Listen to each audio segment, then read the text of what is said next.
our soul sing!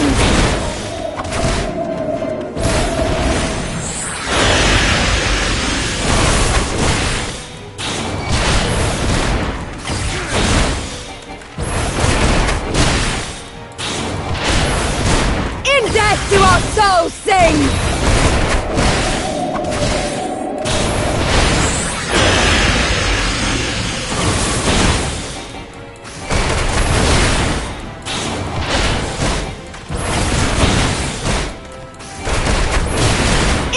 Do our souls sing!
In death do our souls sing!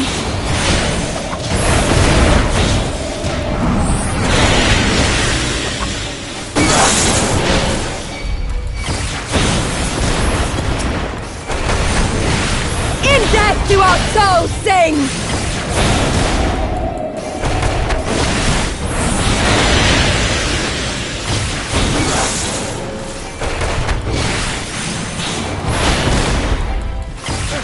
In death do our souls sing!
Do our souls sing!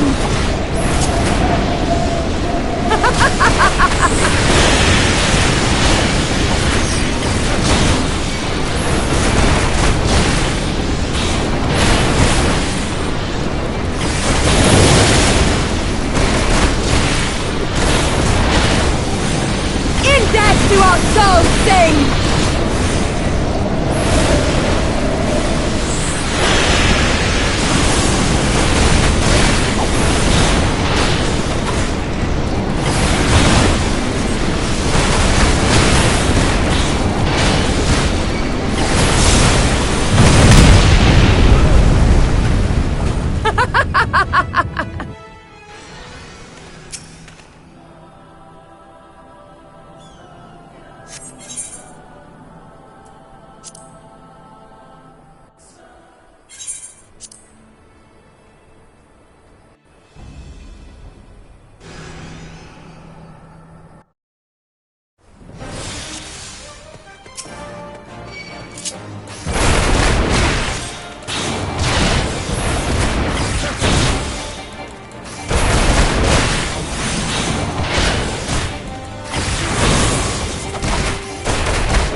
down before me!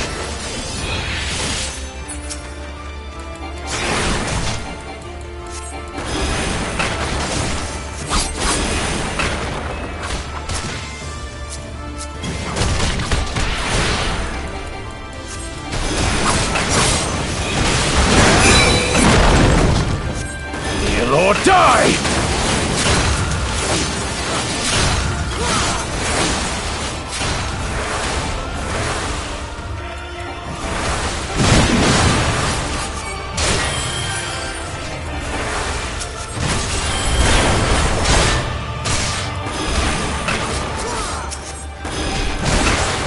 Mark well and learn!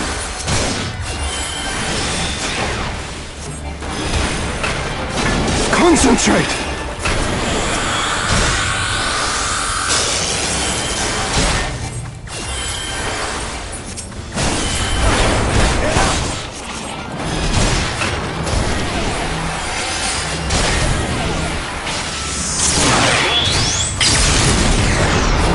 Kneel or die!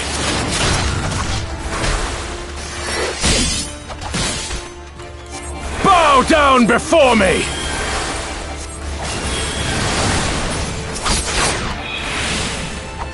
Mark well and learn!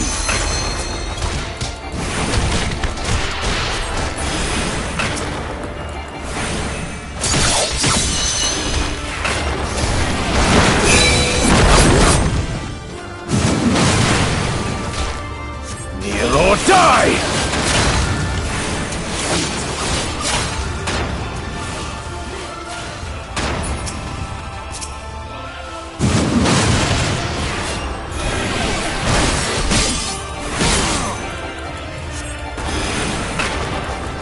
Bow down before me!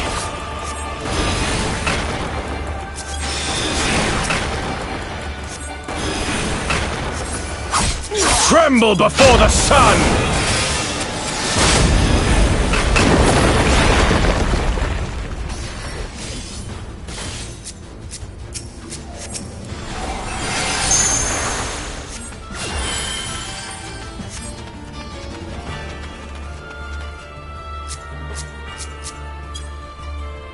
Let us be about it!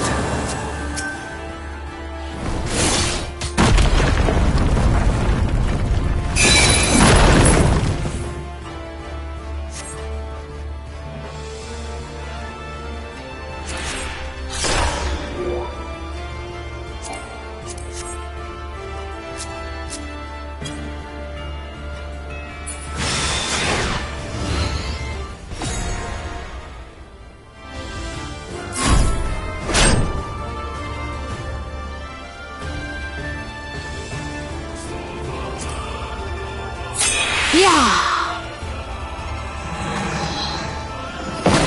Ether! To me!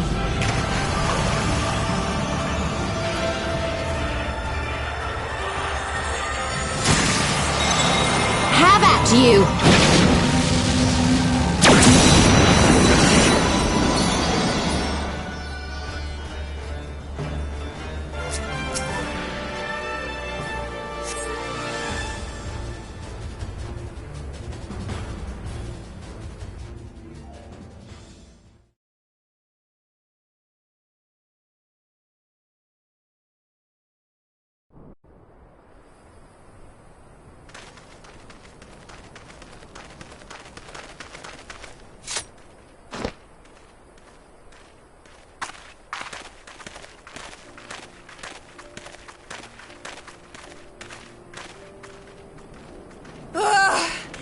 Never have I felt such bliss in defeat.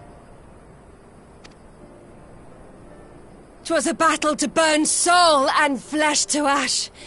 We Dothal will lend you our strength as promised. Narma's power is yours to wield.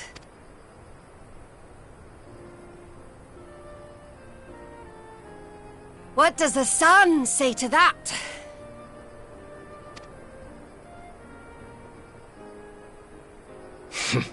The sun is not driven by base motives such as yours. But they have been judged and found worthy.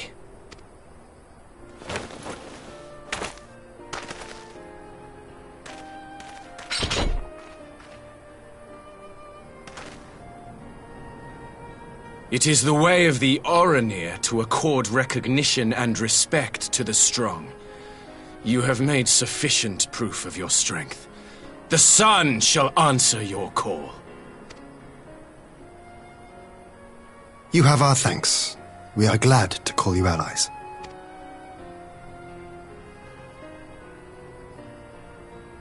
You? By what are you called?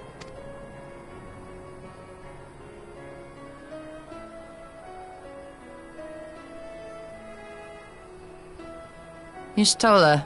Why?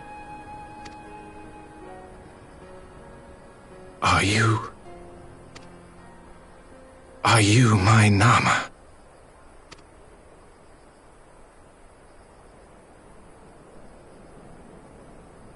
I beg your pardon? In battle, you shone with all the majesty of the full moon's light. Your healing touch, the embodiment of the Dusk Mother's love.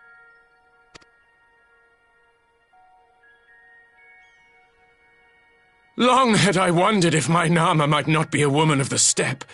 Beholding you, I am all but certain.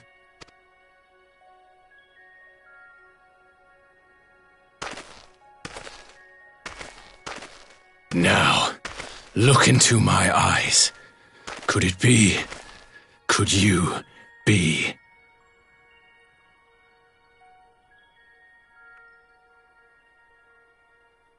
I am. Not interested, little son.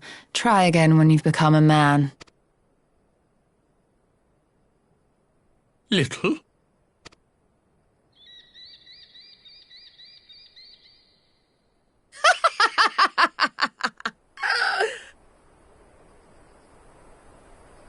Little son! Little son!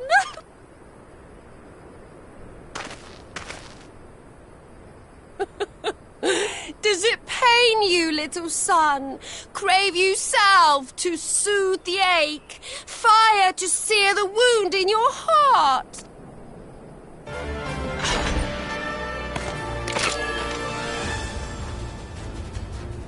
We have wasted enough time here. Siren awaits for word of our success.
Did it work?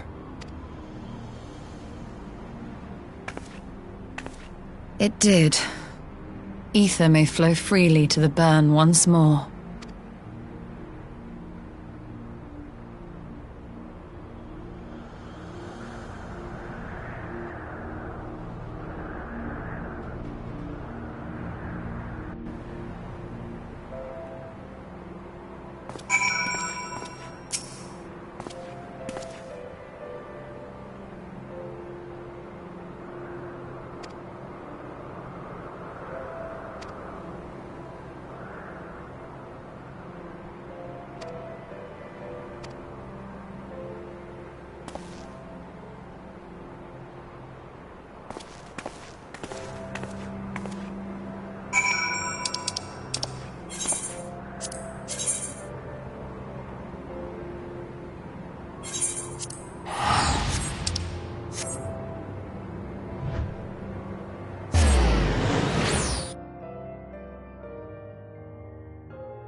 Mistress Lys, Commander Aldin, it gives me great pleasure to formally welcome the city-state of Alamigo to the Eorzean Alliance. The pleasure is ours, Your Grace. I know I speak for all Alamegans when I say that we are glad of this chance to stand with our comrades of the Alliance.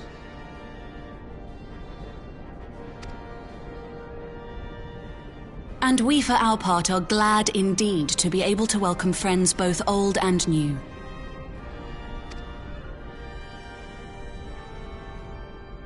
Lord Hien of Doma, at your service. Pray, accept my heartfelt thanks for your generous invitation. Nay, 'tis we who must thank you for journeying so far. And 'twould be remiss of me not to acknowledge the part the Scions of the Seventh Dawn have played in bringing all of us together. In times of great unrest, you and yours have been our constant companions, without whom we would not be here. With apologies to Lord Hien and Mistress Alisaie, it occurs to me that we have not... The day I lost my arm and my freedom. As I lay in my cell, never did I dream that I would one day be given the chance to represent my homeland at this council. I would not even be alive had you not plucked me from the jaws of death. You, Yugiri, and Alphino. Would that the lad could be with us. I too owe my presence here to Alphino, in so many ways. Until such time as he returns, I mean to carry on his good work as best I can.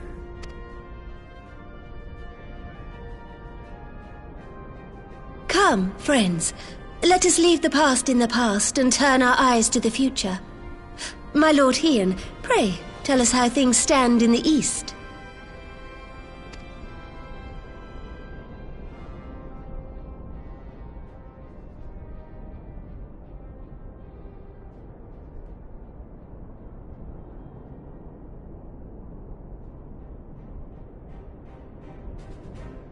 Having heard the rumors of dissent in Garlemald, I dared to dream of a peaceable solution. The Empire will not so easily change its ways. If the Garleans have a mind to take back Doma and Alamigo, we'll be hard-pressed to stop them, even with the might of 6 nations. But while we lack the strength to fight the tide, a course may yet present itself, if we read the winds aright. The winds suggest but one course to me. One which leads from the sea unto the river and thence to the source of all our woes. The Ascians. Indeed. All here have felt their blighted touch. It was the bringers of chaos who nurtured the Archbishop's tyrannical ambitions. They who bestowed upon him the secrets of summoning, as they have so many others before and since. And while they remain, we shall know no peace. Our objective is clear. The question is how to achieve it. That our enemy parades about in Xenos' skin poses problems in itself, but ere we get to them, how are we to infiltrate the Empire and get close enough to strike?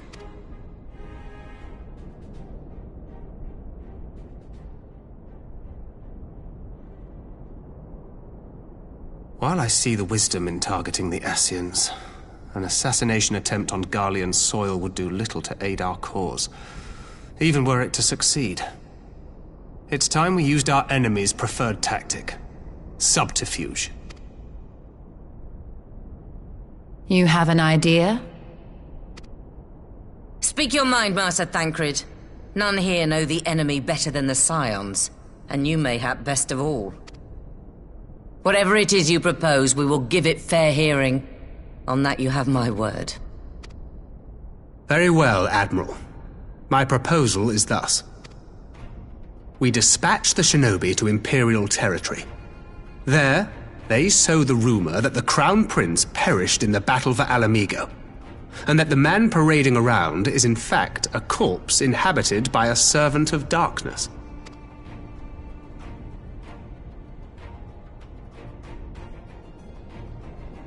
Well, it does have the ring of truth about it. And were the Garleans to learn that their future ruler is a puppet, the Empire would be shaken to the core. But, at the risk of sounding stupid, would they actually believe such an unlikely story? I didn't. Ordinarily not.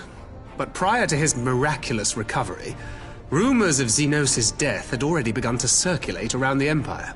Ultimately, however, what the masses believe is not our chief concern.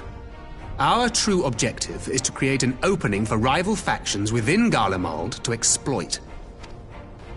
Just as a war of succession erupted in the wake of Emperor Solus's death. A war which raged until but recently, plunging the Imperial House into disarray as nephew and uncle grappled for the throne. It is no coincidence that one of Varus's first acts as Emperor was to name Xenos heir apparent, family feuds being so tiresome when armies are involved. Not all welcomed his choice of successor, however.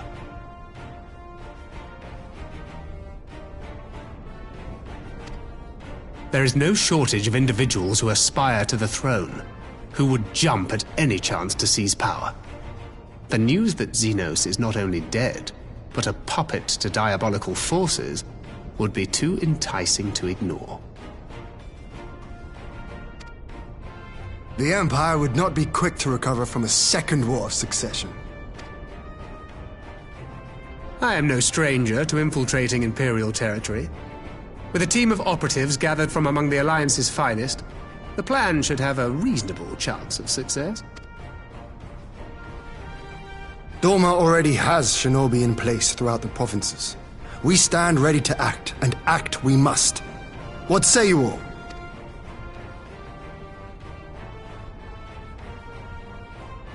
I'm for Master Thancred's proposal. We shine a light upon the Ascian and test the Empire's unity. 'Twas his plot that scuttled Doma's negotiations, was it not? Why then, if we can eliminate him, there may yet be a chance for peace. Let us wage this war of subterfuge, that we may one day lay down our arms. Gods know we never will while the Ascians remain.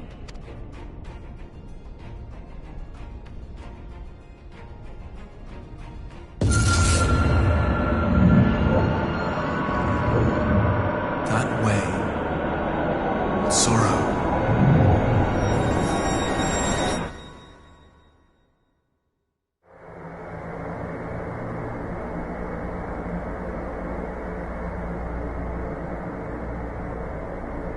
History must be changed.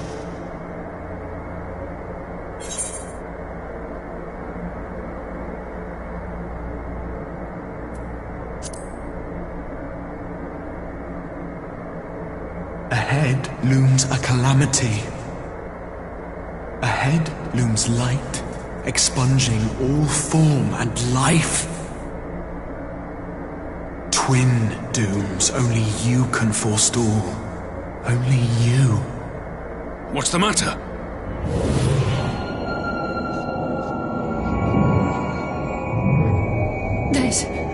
There's a voice! Spies in our midst? Nay, I sense no such presence. Let expanse contract. Eon become instant. Throw wide the gates that we may pass.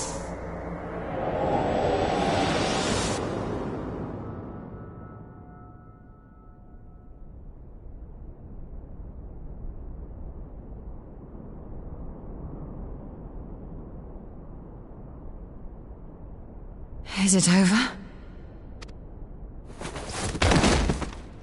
Master Thancred!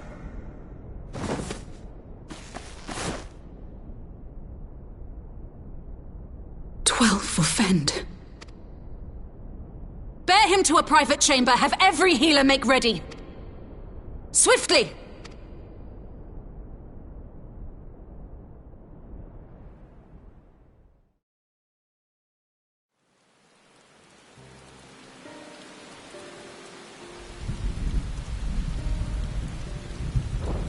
Master Thancred remains in slumber. Though his vital signs appear stable, he's unresponsive. What could have done this? And why just him and not the others? I'm afraid we could not identify the cause, my lady. Our examinations revealed no wounds, nor the presence of any poisonous substances. Gods, that only makes it worse. You're to let us know the moment there's any change, all right?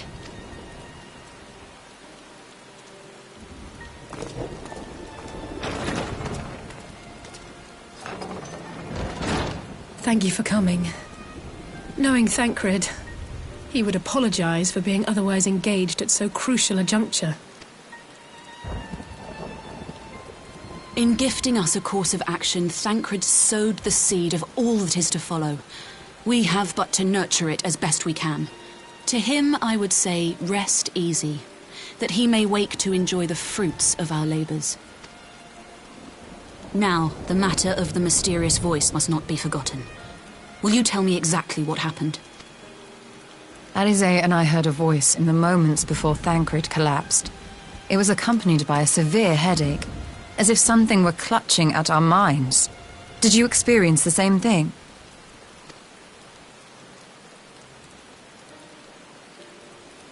So, in between the voice and the pain, you felt as if you were somewhere else entirely?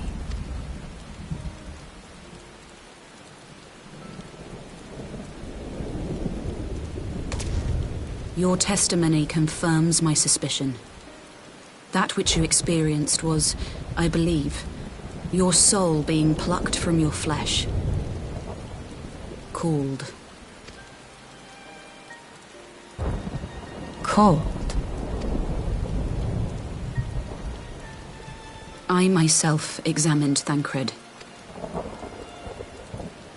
Reach out as I may, I could not sense in him the spark of life that is his soul.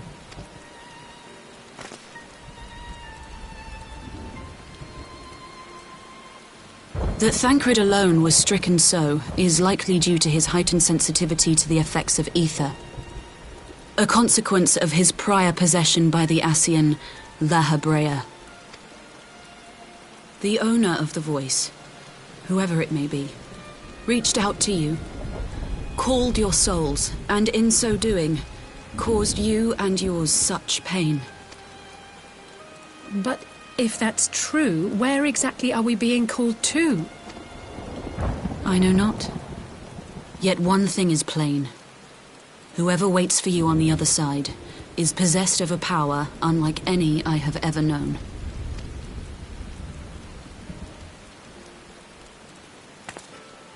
Forgive us, Lys, but may we leave Thancred in your care for a time? As if you had to ask. I may not be a scion anymore, but I'm no less a friend. Don't worry. I'll see to it that Thancred's well looked after. Just focus on solving this mystery, all right? Thank you, Lys.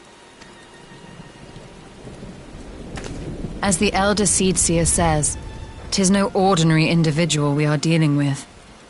Nor can we discount the possibility of Ascian involvement. Whoever or whatever is behind this, the sooner we find out, the better.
Orianger! Gods, it's good to see you. Would that our meeting were under happier circumstances. I judged the voice sufficient cause for concern even before you sent word of its effect on our comrade. You heard it too, then? Aye. And all but certainly at the selfsame instant.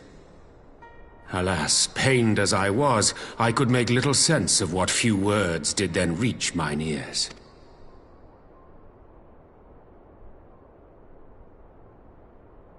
Who do you think is responsible? Could this be the Ascians doing? That I cannot say. Not when so little is known. Ere I indulge in speculation, I would examine Thancred with mine own eyes. To Alamigo, then, without further delay. One other thing. During my visit to the Far East, I observed a strange phenomenon. Thou referrest, I presume, to the localized reduction in etheric density. Well, that spares me the trouble of an explanation. Yes, I noted precisely that at two apparently unconnected locations. I take it the phenomenon is not limited to the Far East. Indeed not. Of late, our agents charged with surveilling the beast tribes have spoken of little else. In every corner of the realm, they tell of places in which the ether hath grown thin. Naturally, my suspicions first turned to primal activity, but the areas thus affected betray no evidence of summoning. I must confess to being quite perplexed. If the same phenomenon is being observed in multiple locations on opposite sides of the world, we may safely discount regional factors. Needless to say, this warrants further investigation. Indeed, I shall make it my task to.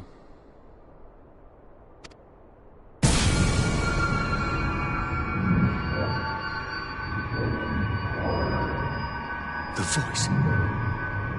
It calleth to me once more.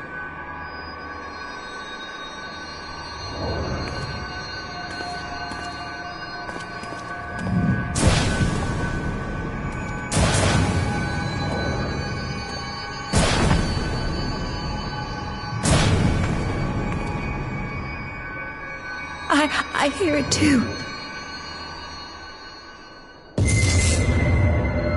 Only you. Only you. No! Ishtola! Orianger! Throw wide the gates.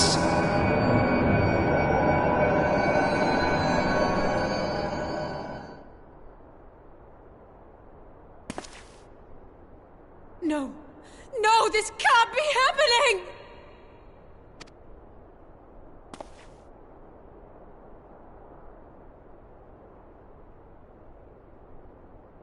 Y'shtola! Orianger! Open your eyes! Open your eyes, I beg you! Say something! Anything! Not again. Please, not again.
Here he is, my lady.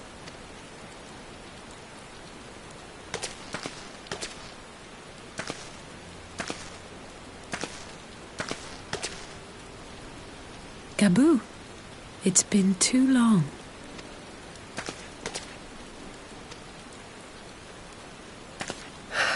I'm afraid there's been no change. If he can see or hear us, he has given no sign. I see. You're still fighting. I'm proud of you.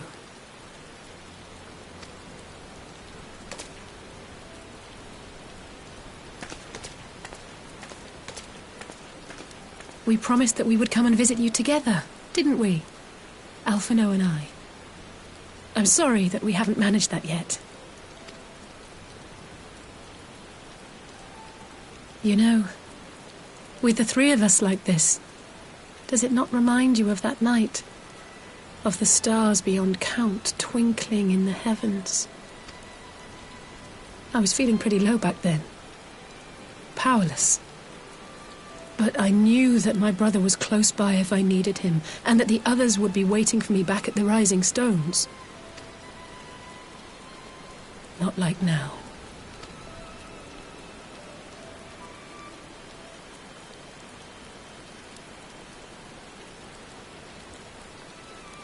I've seen my share of trouble since coming to Eorzea.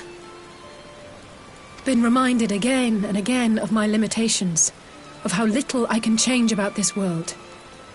And I've come to know the sorrow of parting all too well.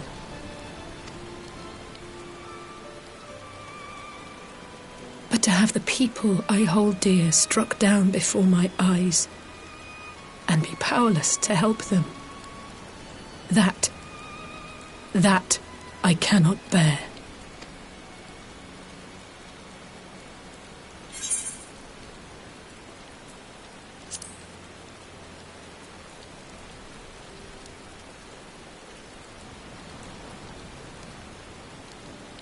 No, I don't. You're right. It's pure arrogance to imagine I can solve everything by myself. You'd think I'd have learned that by now. Thank you. I don't know what I'd do without you.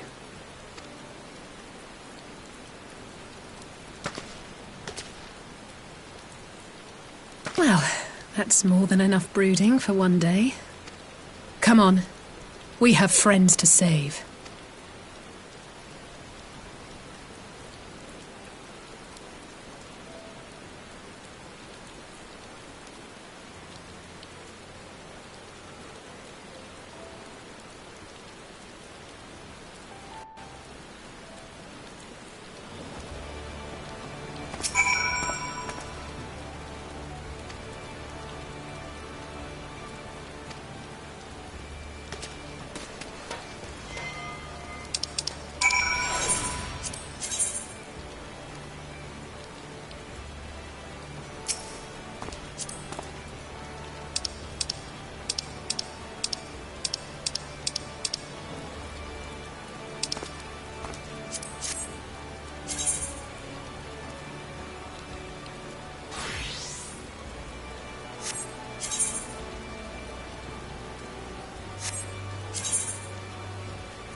The populares no longer present an obstacle. Now is the time to bring the Empire's might to bear. A word from your Radiance is all it takes. But one word, and the Imperial army will fall upon Alamigo as a pack of bloodthirsty wolves and tear that feeble nation apart.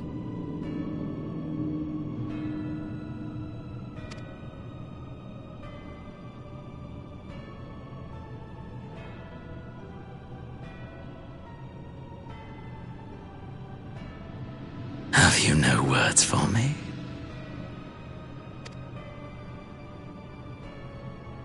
Despite the lengths I go to, an emissary playing the part of a fool. When first I took this face, I swore to use all of my knowledge, all of my power, to further the cause of the Empire. My deeds stand testament to my commitment. And with this adamant flesh at my disposal, I could destroy the Icon Slayer as easily as one might swat a fly. Why do you hesitate?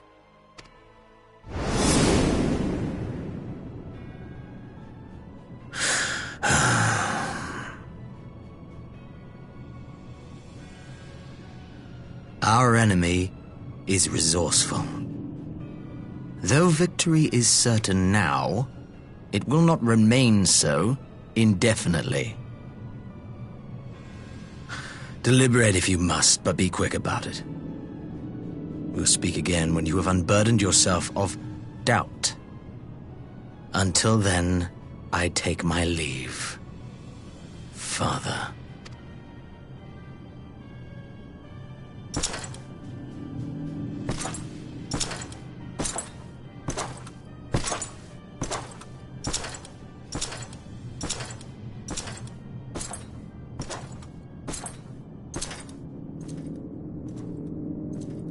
I should be the one to sigh.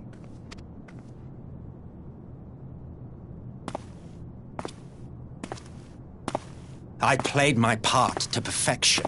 I had earned my rest, and then, thanks to La Habrea's crowning act of idiocy, our favorite emissary sees fit to summon me back.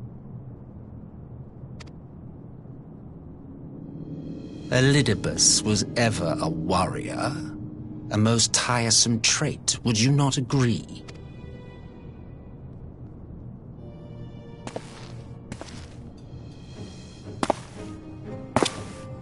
What? Have you no words for me either? No matter. I've long grown weary of this mummery. Now, my dearest grandson, let me remind you of your place in the simplest of terms.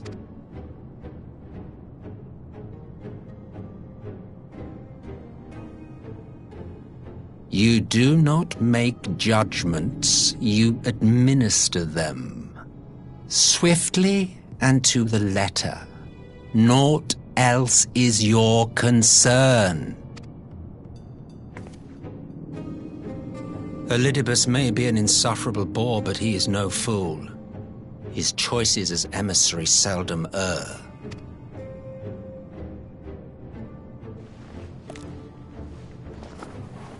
If aught threatens the balance twixt light and dark, it falls to you to remove it. Be it by your own hands or by your armies, you have ample means at your disposal.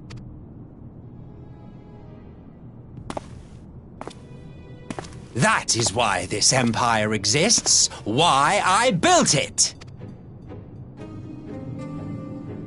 Oh dear, have I touched a nerve? You always were an easy one to read. I pity you, I do. As they say, ignorance is bliss. And I know how much happier you would be not knowing the things you know. The Founding Father was an Ascian. and he created the Empire solely for the purpose of sowing the seeds of chaos.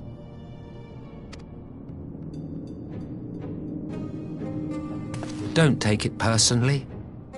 I merely do my duty. To bring about a calamity requires no small amount of power, and there is no surer way to obtain such power than by collecting powerful pawns. To that end, I have labored long and hard, and I must say I am quite pleased with my handiwork, paltry though it seems in comparison to Allag.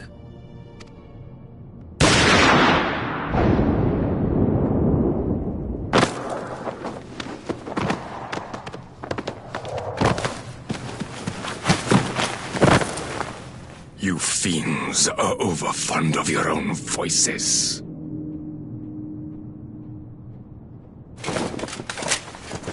Mark me, Ascian. Man is the master of his own destiny.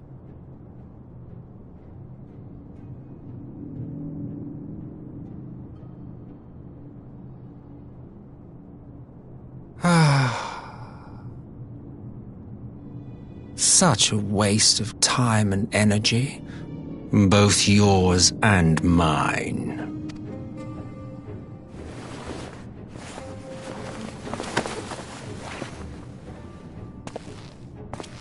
Lest you forget you are Emperor now. If you wish to spout drivel about man's destiny, save it for the masses. It will serve to give them a sense of purpose, and you, pliant pieces for the game.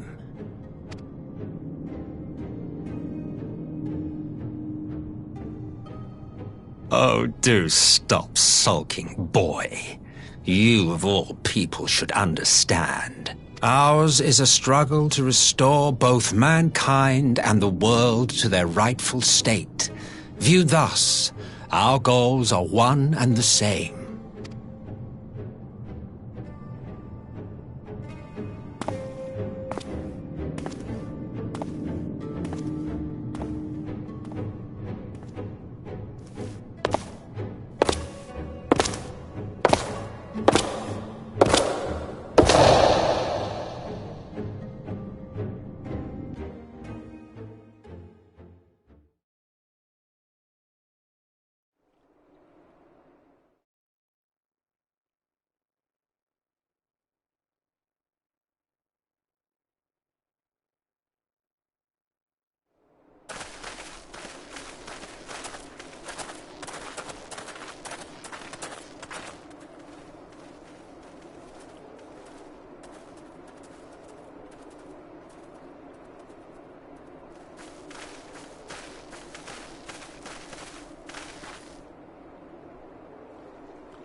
I'm glad you've come, though I'm afraid there's little in the way of good news.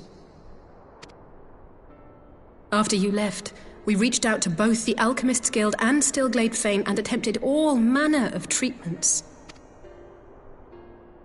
But the results were always the same. Whatever the answer is, it's not alchemy or conjury.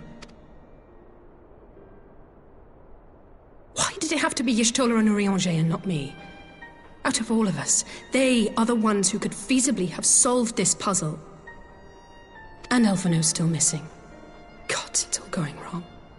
Where do we even start? A grave situation indeed. Might I be of some assistance?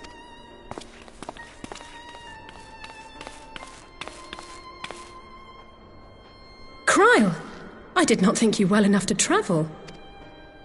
When word reached me of the plight of our friends, I could not well stay away.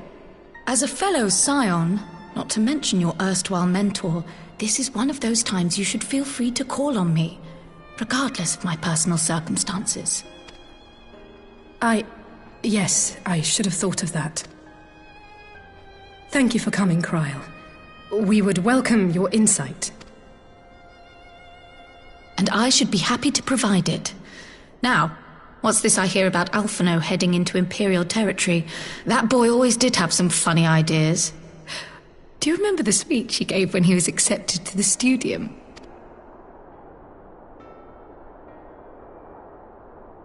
My life's goal is naught less than the salvation of this star.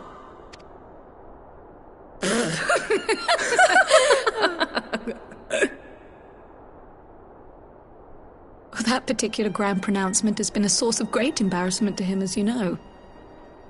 But the fact of the matter is, he meant every word and has lived his life accordingly. Yes, he remains altruistic to a fault, but I'm worried he was too fixated on his goals to see the dangers, as has happened before. You needn't be so concerned. Though his values remain the same, Alphino is not the blinkered boy he once was. Slowly but surely his eyes have been opened. Thanks to a certain someone. A certain someone whom he'd be mortified to learn had heard about his little speech. Mum's the word, eh? Right, I'd better have a look at our patients. They're in the infirmary, I assume. I'll need absolute quiet, so it would be best if I did this alone. If you'll excuse me.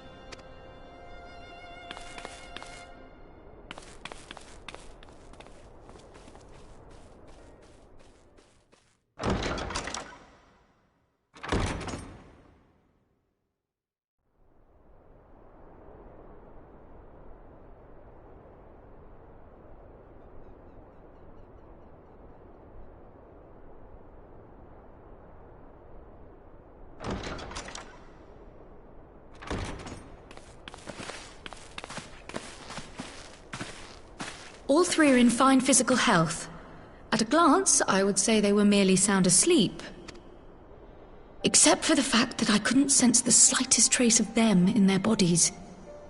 It's as if their souls have taken leave of their physical forms.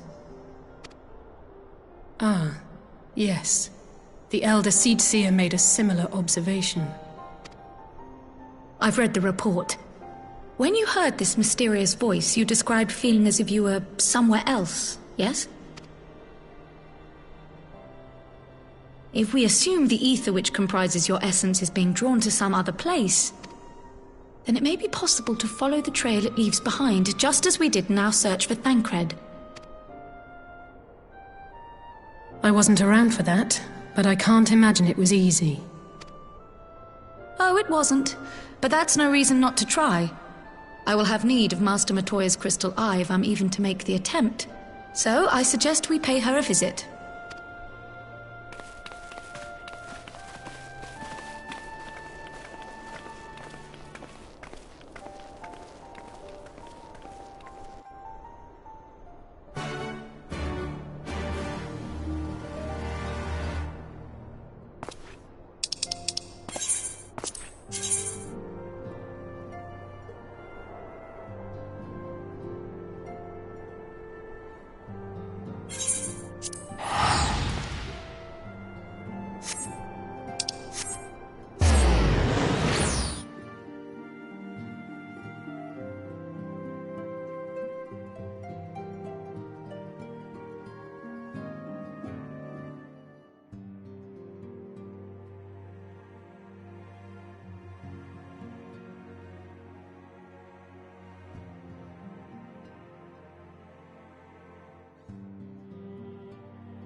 Come to disturb my peace again, have you?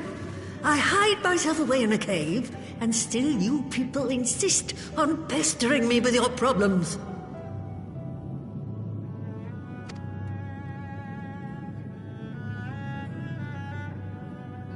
Oh, I mistook you for young what's-his-name, but I see now you're the sister.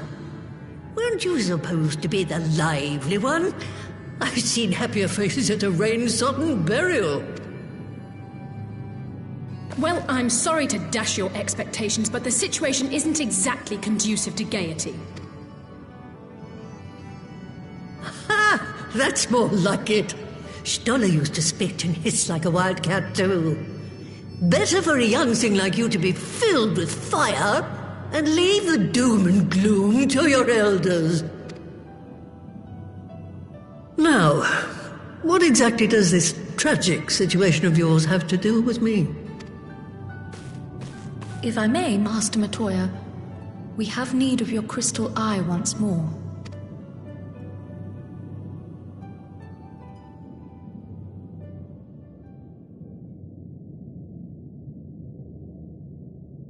And Stoller is one of the afflicted, is she?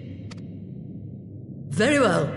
She may be an ungrateful stray, but she's my ungrateful stray, and I'll not see her buried before I am.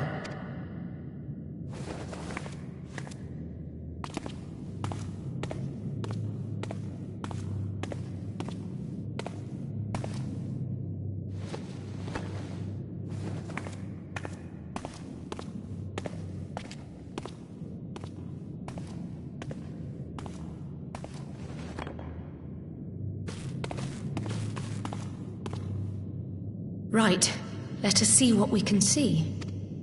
I'll begin from where our friends first fell, and cast my senses out from there.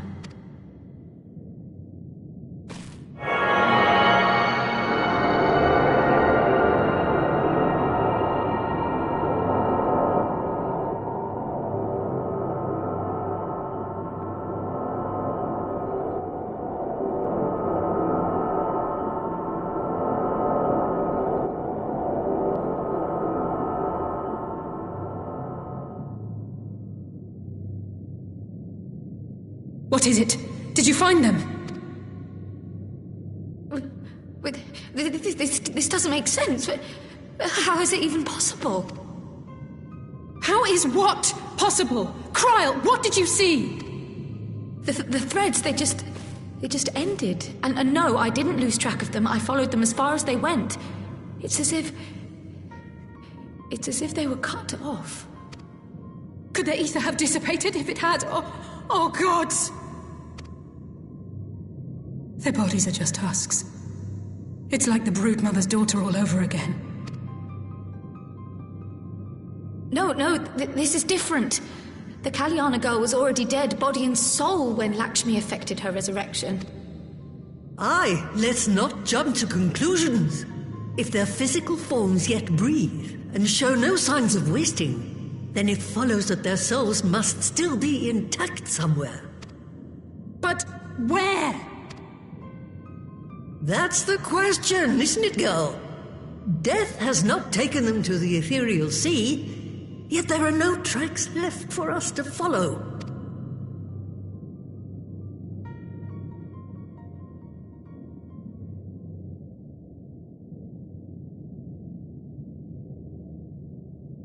We're no closer to an answer than when we started. But knowing their souls are still out there is progress of a sort. We just have to keep looking. Pray, excuse me a moment. Yes? I remember, but... What, to Alamigo? We're on our way. That was Lee's. Apparently, a group of Populares have defected to Alamigo, and Maxima, the envoy Alphino left with, is one of them. I'm sorry. I realize we've barely begun here, but... Go, child, go! You've made up your mind, and life's too short for dithering. I'll do some digging in the meantime and see if there isn't some other method we could use to continue the search. Let's be off then.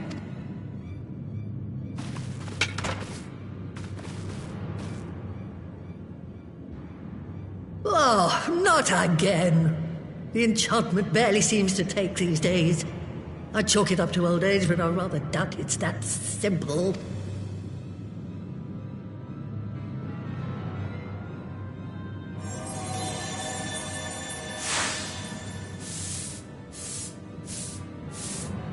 Before they took ill, Y'shtola and Urianger were sharing notes on a thinning of the ether. It seems to be happening all over. Does it now?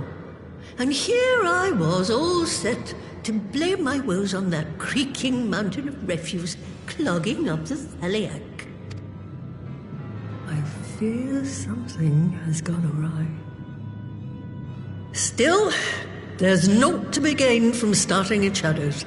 You can only do what can be done, and that but one thing at a time.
I'm sorry to drag you halfway across the realm, but when Maxima mentioned Alphino, I thought you'd want to hear the news in person.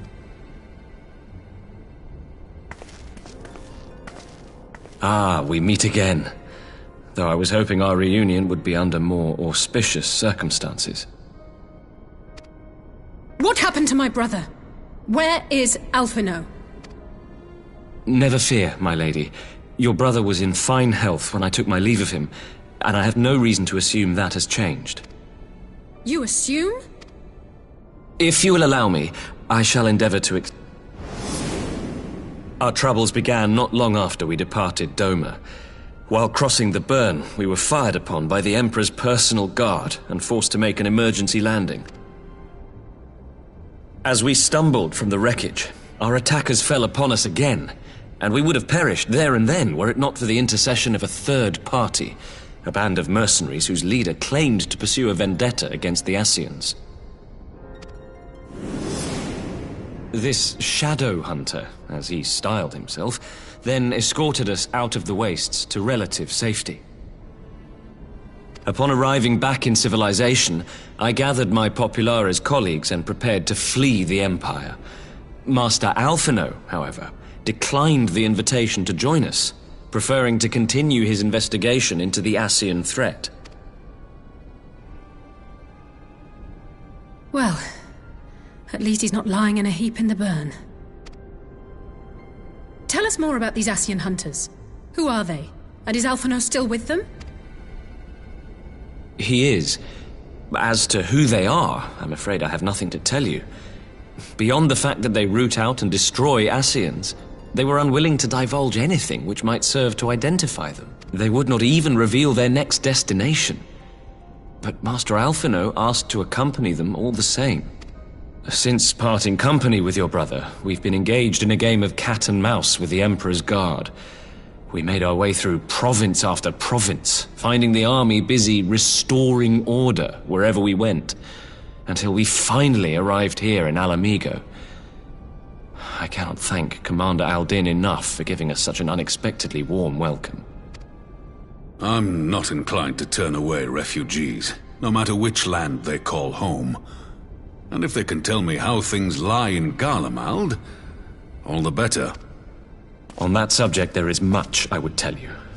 During the course of our journey, we heard tales that an entire rebel army had been slaughtered in the space of a single night. It would seem my former comrades grew tired of putting down uprisings in the conventional manner, and chose instead to bring a formidable new weapon to bear. Details were sparse, but the rumor alone was enough to dampen the flames of rebellion. I have also heard reports that several companies have withdrawn from their designated provinces and begun marching westward. It is my assessment that the Empire's forces are mobilizing for a large-scale military engagement. Westward? You mean they're getting ready to invade Alamigo? We knew this was coming, but not that it would be so soon. We've barely even begun to shore up our defenses. They won't stop an invading army. No, they won't. Dispatch messengers to the Alliance leadership requesting reinforcements, and send word to our officers in the field to hasten completion of those border fortifications. Prepare to meet the Imperials head on! No matter how quickly we act, we still want for time. When the enemy comes into view, our best recourse will be to open negotiations with their commander, and see that the ensuing proceedings take as long as possible. Would you and Alize head to Doma and let Lord Hien know about this? I'm sure he'll want to hear about Alphino too. Consider it done.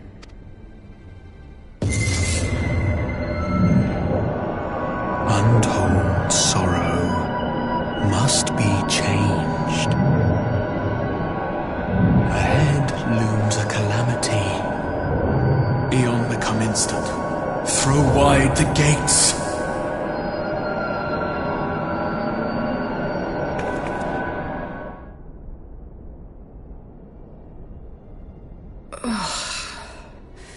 You heard it too. Well, at least we're both still standing. Oh, thank the gods. I thought we'd lost you for a moment there. Why does this keep happening? I wish I knew. Nothing we've tried has brought us any closer to an answer. We'll keep working on it. But first, we need to go and see Lord Hien.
It seems the engineers have matters well in hand.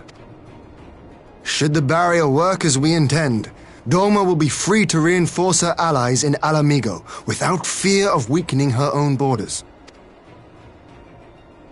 Honored friends, the time has come to put your hard work to the test. Start the generator.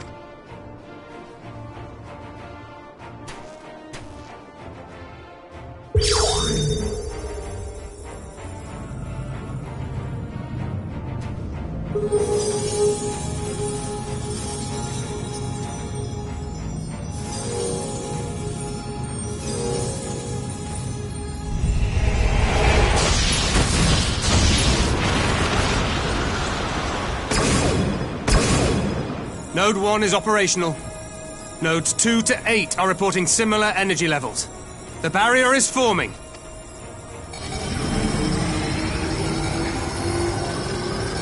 $1,000 yards.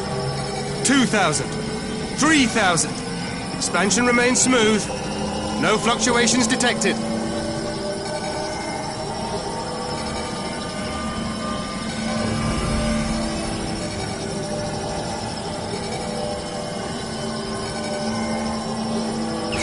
$4,000. 5,000. Target altitude reached. The barrier is holding steady at 5,000 yards. We've done it.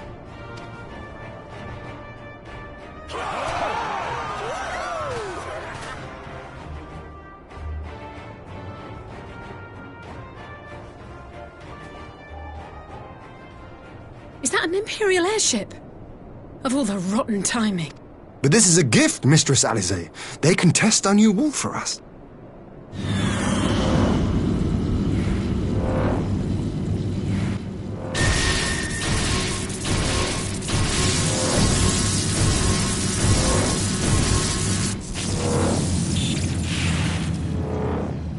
Seems solid enough, though I was hoping for a fireball.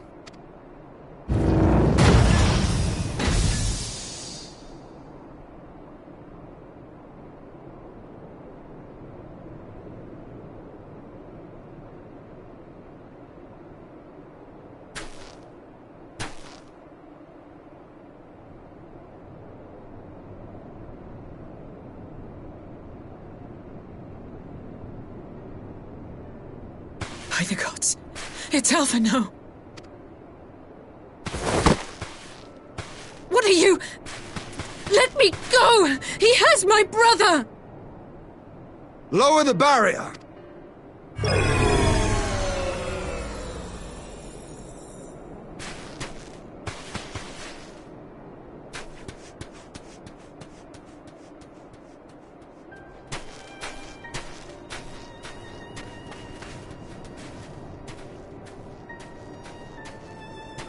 Be at ease, girl. The lad is not dead, merely locked in slumber. No, not him too.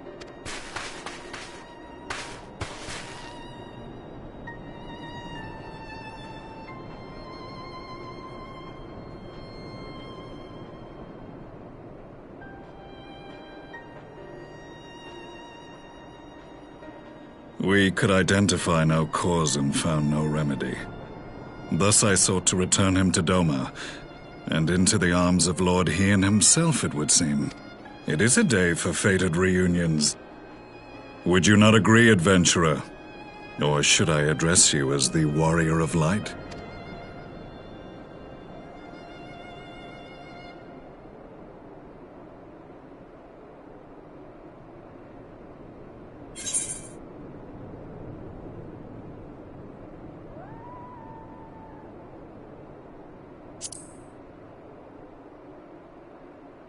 I, Gaius van Baelsar, the Black Wolf. That was the title I was given, one I have long since relinquished. Stand down. The legatus of the 14th Imperial Legion died in Castrum Meridianum. I am no more than Gaius Baelsar, a man without rank or allegiance. Impossible! There's no way you could have survived! Do you remember how it unfolded? How I was deceived by Lahabrea? How I was convinced that reviving the Ultima weapon would allow me to bring peace to Eorzea? The Ascian used me, as he used so many others, all to further the restoration of his wretched god. Yet even with the might of Alec at my command, you bested me. And as the Praetorium went up in flames, I was content to burn along with it. For a moment at least. A moment of folly. To surrender my life thus would have been to betray all who died for my cause. It was for them that I dragged myself free of the rubble, and swore vengeance on the Ascians.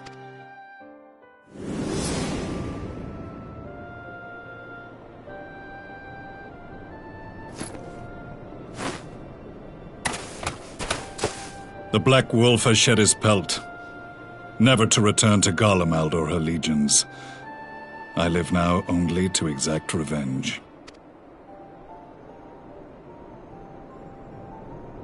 My principal quarry was to be Lahabrea, whom I gather you have since ushered onto oblivion. But so many more remain.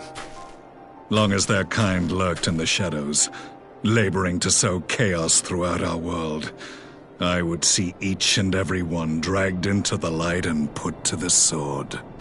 Are the Scions not of like mind? In this single respect, perhaps. Then I shall continue the partnership the boy began, and share what intelligence I have acquired. Among the Ascians, the black-masked ilk are subordinate to those who wear red. This you already know. Yet among the red there exists a hierarchy.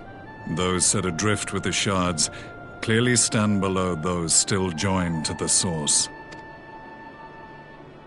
Nabriales, who once dared to intrude upon the Rising Stones, belonged to the former group, and while he was indeed a dangerous foe, his powers were inconsequential next to the paragons of the Source. The first was Lahabrea, who plagues us no more. There is also the white-robed Elidibus, and the elusive Emmet Selk, about whom little is known. We have files on Lahabrea and Elidibus, but I believe this Emmet Selk is new to us? As I assume my brother told you, we have evidence to suggest that an Ascian now walks in the body of the Crown Prince. Have you identified this interloper? Elidibus seems the most likely culprit.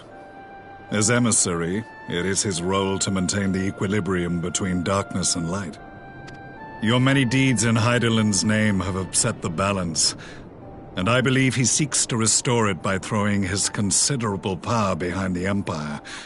As a leader of the Ascians, he is one of our primary targets. It was on the trail of this very prey that the boy and I came across the scene of a failed uprising. In the absence of a single Garlean casualty, we inspected the bodies of the rebels, and the lack of any external injury drew my immediate attention. They had been slain by Black Rose, an alchemical invention of the Imperial Army. When I yet served as legatus, I ordered its production halted, and all stockpiles destroyed. Toxic gas is not a tool of conquest, but of extermination. Toxic gas? This must be the new weapon Maxima warned us about. Something deadly enough to sweep away all resistance in a matter of hours. Gods. You don't think they're planning to use this in Alamigo, do you? Put your fears to rest. We infiltrated the production facility and destroyed all existing stores of the chemical along with the plant itself. Even should they rebuild the operation, they will not soon manufacture another batch. Regardless, I would draw your attention to a directive we discovered in the plant's records. The document was marked with a recent date and authorized with the signature of one Zeno Galvas.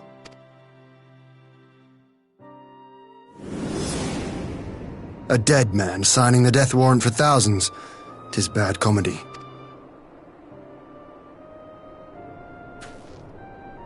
But the tale does not end there. Within that same facility was a chamber filled with devices of elegant design. Cloning technology, we realized. And what should we find in each and every incubator? But a young Emperor Solus.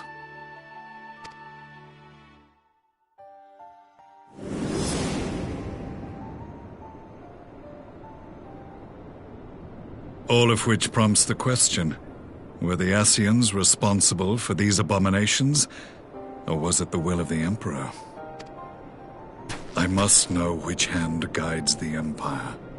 Though I have given up my rank, I am yet a son of Garlemald, and I will fight for the future of my homeland. It is time I return to the hunting of shadows.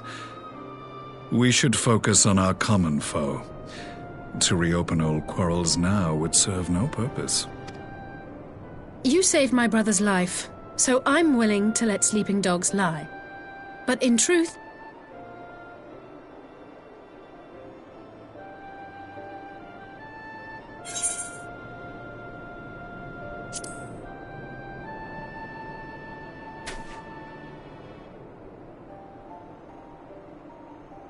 there was a time when I scorned those who placed their faith in false gods, even as I, in my blinkered conviction, place mine in Ascian promises.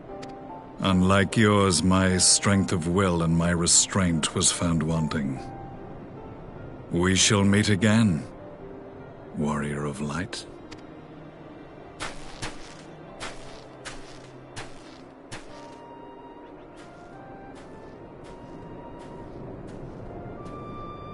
So that was the infamous Black Wolf. An unexpected ally, to say the least.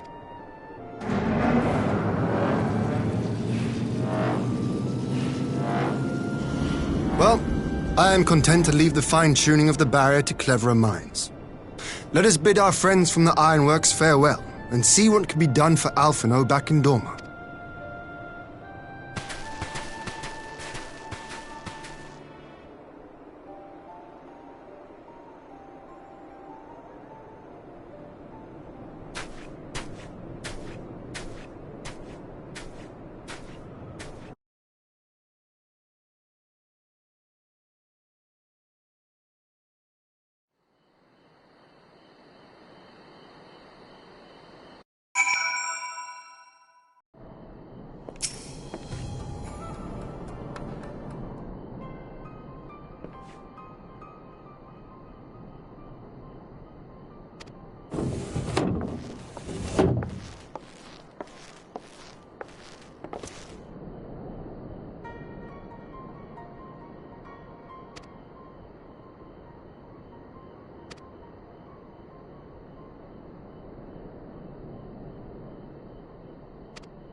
Our supplies of Black Rose have been ruined, but the new plant is already under construction. We should have the first batch ready in time for the offensive, Your Radiance. See that you do.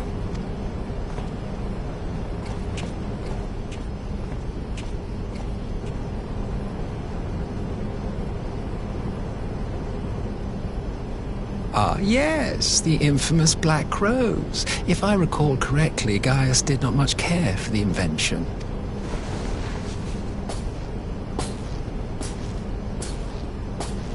A ruthless and indiscriminate weapon indeed, this airborne poison. It seems you are capable of making decisions worthy of your bloodline. With no gift for sorcery, we Garleans must look to Magitech to even the odds. If it spares the needless deaths of our soldiers and serves the cause of this empire, there is no method I would not employ. How very noble of you. Truly, though, I must commend you for embracing your role as Emperor. You play the part of the determined ruler well. Sometimes even I catch myself believing.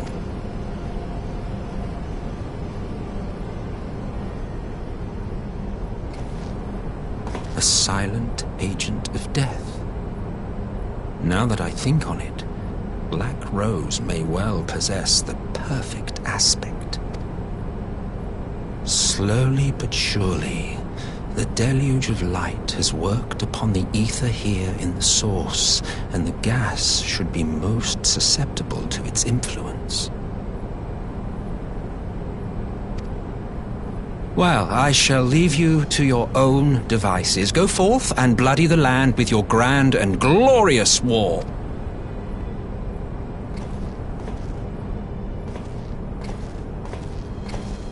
While you do what, precisely?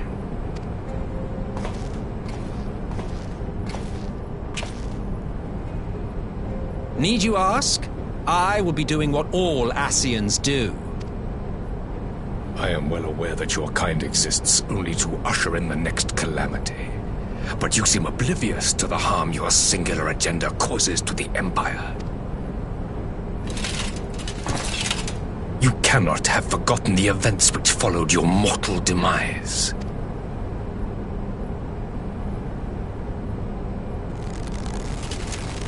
Our homeland was plunged into civil war for your failure to name a successor. The edifice you so carefully constructed was but a hair's breadth from collapse. Are you truly so naive? You thought me oblivious to the consequences of a departure so painstakingly timed? It was by design? Well, of course it was. Though I will admit the resulting panic exceeded even my wildest expectations. But how can you be surprised? Throwing the world into disarray was the very purpose for which this nation was, as you say, so carefully constructed.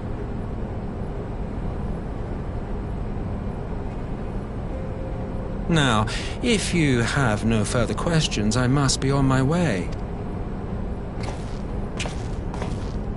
Since we may not meet again in this lifetime, it would be remiss of me not to offer a word or two of gratitude. I really must thank you for this surplus of vessels. I can mold any host into my own image, but having bodies tailor-made for me in this fashion is so much less tiresome. You dabbled in Allagan cloning techniques, yes? It certainly is a compelling, not to mention entertaining, field of research. And of all the options available, you chose the Founding Father on whom to experiment. You have a twisted streak to you, Varus, like grandsire, like grandson. If events play out as planned, this will become something of a family enterprise. You will be the capstone of this world, I the anchor and shard, and together we will give the lie to this star's fraudulent existence.